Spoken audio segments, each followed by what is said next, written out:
Hello friends, good evening. एक बार फिर से आपका स्वागत है हमारे इंग्लिश क्लासेस में। जैसा कि कल हमने डिस्कशन किया था कि किस प्रकार से सबसे पहले कोई भी आइडिया जो हमारे दिमाग में होता है उसको धरातल पर लाने के लिए हमें एक पेपर की ज़रूरत पड़ती है, जो कि मोस्ट इम्पोर्टेंट थिंग, और पेपर पे आने के बाद डेट कम टू एग्जिस्टेंस। लेकिन इससे पहले ही जो बातें बोर्ड पे लिखी है हम समझें, कुछ बातें मैं आपसे साझा करना चाहूँगा, क्योंकि ये बातें एकदम सीधी की सीधी समझ नहीं आएगी। इससे पहले कुछ बातें जरूरी है जो कि मैं आपको बता सकूँ। हमने एक वाक्य लिखा है, सा विद्या या विमुक्त है। एक सेंटेंस लिखा है, सा विद्या या विमुक्त है, यानी कि विद्या वह है जो हमें मुक्त करे, पाखंडों से मुक्त करे, इलॉजिकल चीज़ों से मुक्त करे, जो चीज़ें लॉजिकल नहीं है उनसे मुक्त करें, जो चीज़ें फैक्ट के ऊपर खरी नहीं उतरती उनसे मुक्त करें। यानी कि विद्या वही है जो हमें सन्मार्ग पर लेकर चले। और कई लोग ये प्रश्न करते हैं कि जी अंग्रेजी तो हमारी भाषा नहीं है। मुझे बड़ी हंसी आती है, क्योंकि भाषा उसी की होती है जिसको आती है। भाषा किसी की बपोती नहीं है। आप भाषा सीखिए, भाषा आपकी है। अब जब हम बात कर रहे थे इंग्लिश अल्फाबेट की, तो in English alphabet there are 26 letters and 44 sounds. ये चीज 44 साउंड्स की जो मैं बात कर रहा हूँ, इससे पिछला वीडियो यानी कि इंट्रोडक्शन पार्ट फर्स्ट से पहले जो वीडियो डाला है उसमें ये 44 साउंड्स मैं ऑलरेडी इंट्रोड्यूस कर चुका हूँ। You have to go through those videos. आपको वीडियो देखने होंगे, बार बार देखने होंगे, जब तक कि आपको एक एक लेटर का, एक एक साउंड का एग्जैक्ट पता नहीं चल जाता। As per British RP, British received pronunciation जिसको बोलते हैं, उसके अकॉर्डिंग हमारे पास 44 साउंड्स हैं, और इसी को हम स्टैंडर्ड इंग्लिश भी बोलते हैं। जो हमारी ऑक्सफोर्ड एडवांस लर्नर डिक्शनरी होती है उसके अकॉर्डिंग जो पैरामीटर्स हम मानते हैं वो सारे स्टैंडर्ड इंग्लिश के हैं। और उसके बाद जो ABCD हमें सिखाई जाती है, जो वर्णमाला हमें सिखाई जाती है, जो इंग्लिश हमें सिखाई जाती है, 26 वर्ण उसके अंदर होते हैं। उनको दो भागों में फिर बांटा जाता है। The 26 letters are also of two types, capital letters and small or running letters.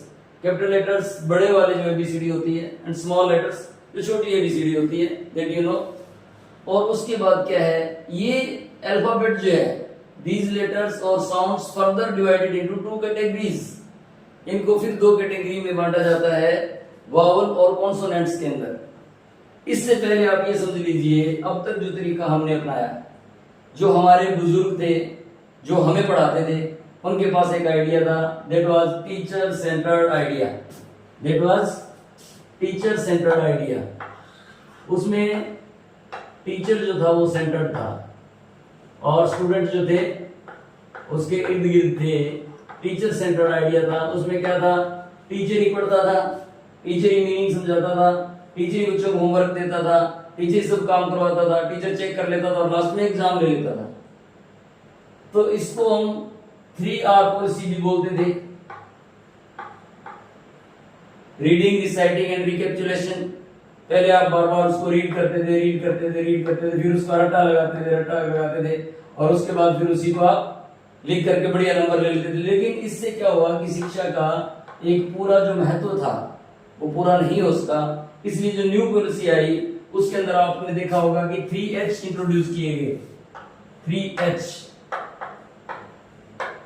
और 3H इंट्रोड्यूस किए गए। इसके अंदर सेंटर हमारा स्टूडेंट हो गया, स्टूडेंट सेंटर में आ गया और टीचर साइड में हो गया। इसमें हमारे पास स्टूडेंट साइड में था, टीचर मेन था। इसमें हमारे पास स्टूडेंट बीच में है और टीचर साइड में, लेकिन टीचर क्या कर रहा है, उसकी हेल्प कर रहा है। अब ये 3H क्या है? What are these 3H? First H stands for hands on। हमारे हाथ चलते रहने चाहिए। इसलिए मैंने कहा था कि कल आप अपनी नोटबुक शुरू कर दें, जो भी मैं नोट करवाऊं वो चीजें नोट करते जाएं, जैसा आपको समझ आए उसी तरीके से, क्योंकि जल्दी ही हम इसको बहुत बेहतरीन तरीके से करने जा रहे हैं। अभी ये सिर्फ इंट्रोडक्शन पार्ट चल रहा है ताकि आप इन चीजों के प्रति तैयार हो जाएं कि आपको कैसे कैसे क्या क्या चीजें जाननी है और समझनी है और बेहतर तरीके से करनी है। तो सबसे पहले क्या है, हैंड्स ऑन।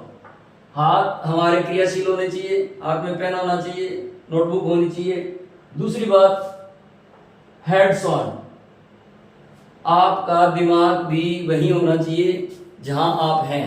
कई बार क्या होते तो हम कक्षा में हैं, लेकिन दिमाग हमारा बाहर घूम रहा है, तो वो चीज हम नहीं समझ पाते। कैसे समझेंगे?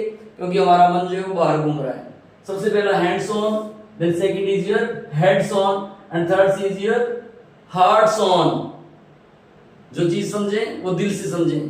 तो जब इस चीज के ऊपर आएंगे और इन चीजों को समझेंगे तो ये चीजें सार्थक होने लगेगी। और इसको हम बिल्कुल बिगिनिंग से लेकर के चले हैं, ये इंट्रोडक्शन ही नहीं। इसके बाद जब मैं यहाँ से शुरू करूंगा वोवल और कॉन्सोनेंट, तो बिल्कुल आपके एबीसी से शुरू करने वाला हूँ, एबीसीडी से, ताकि कोई ये न कहे कि जी हमने तो इतनी सीखी थी या शुरू नहीं कर पाए थे या सीख नहीं पाए। कारण ये रहे, अब आपको कोई कारण नहीं बचेगा, आपको बिल्कुल एबीसी से शुरू करना है। 2 दिन हो गए हैं, आप पूरी तैयारी कस लीजिए। कल की क्लास जो है वो लगभग 20 मिनट प्लस होने वाली है। 20 मिनट प्लस होगी तो उसके अंदर बहुत सी चीजें हम उसके अंदर क्लियर करेंगे। अभी आपको छोटा सा एक हिंट दिया है, 26 लेटर है, 44 साउंड है, और ब्रिटिश आरपी क्या है, और इंग्लिश लैंग्वेज क्या है। हम लैंग्वेज बोलते थे, इट इज एक्चुअली लैंग्वेज। और ये साउंड्स आप कोशिश करें कि 44 साउंड्स जो आपको मैं ऑलरेडी वीडियोस दे चुका हूं उनको बार बार दोहरा लें। और कोई भी राय आप देना चाहते हैं बेझिझक आप राय दीजिए, you are most welcome. So I think enough for the day. Thank you. Thanks a lot. Good night. Shabak hai.